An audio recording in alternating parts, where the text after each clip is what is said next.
The topic of today's video, again something that is often forgotten and not really discussed when we are looking at the military history of the Austro-Hungarian Empire. Well, to be honest, even how this whole story started was interesting. In the second half of the 19th century, Persia was looking into ways how to modernize its army and bring it up to the level of the European military powers by establishing a standing army instead of feudal one. They knew that they can't do this by themselves without a know-how, so they were looking for aid from Europe to complete this task. The Persian ruler used his connections of his former personal physician Jakob Eduard Polak to reach out to the Austro-Hungarian court in Vienna. Following this, Shah Naser al-Din visited Vienna in July of 1878, where he was welcomed with a celebration and a military parade. He was so impressed by the marching Austro-Hungarian soldiers in the parade that he immediately ordered 12 guns, 26,000 rifles, and came to an agreement with the Austro-Hungarian government for the deployment of a military mission to Persia. The Austro-Hungarian military mission in Persia was a military assistance mission sent by Austria-Hungary to Qajar in Persia, starting in 1879 to aid Naser al-Din Shah in his efforts to establish a standing army in Persia. The mission's objective was to create a modern corps-sized military force. Colonel Adalbert Schönowski von Schönwies was serving as a head of a mission.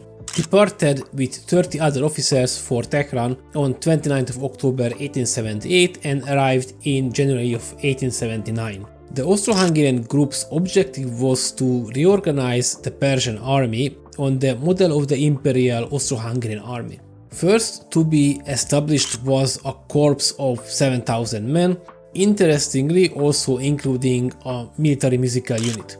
The training of the soldiers was completed in March of 1881.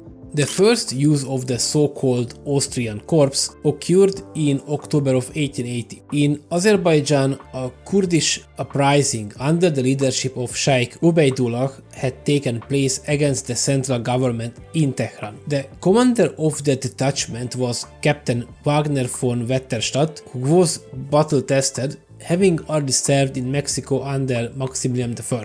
Also, if you want to know more about the Austro-Hungarian involvement in Mexico, please check out my other video about Maximilian I.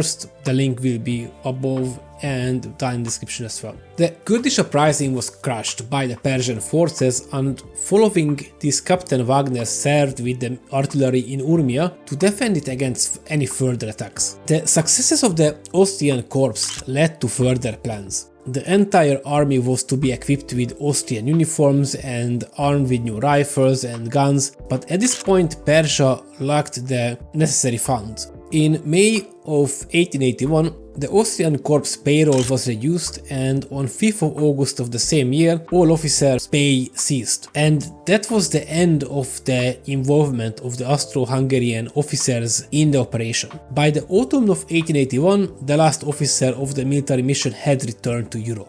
Other than direct military mission, there were other activities also between the two empires. In Bremerhaven, a 6-gun warship was ordered and baptized for the name of Persepolis. The Persians' plan was to use this ship to control the Persian Gulf. Also, a military academy was founded in Tehran in 1885. Austrian officers stationed in the Persian army taught here in addition to their military duties. In 1886, Persian cadets were sent to Vienna for further studies, and the following year Naser al-Din Shah asked the Emperor Franz Joseph for additional support of his military reforms. After a brief inspection of the situation, it became clear that there would be little return for the military support Austro-Hungary was to provide. In addition, Persia was beginning to lose its strategic military importance. Due to this, the monarchy decided to end the official military involvement in Persia.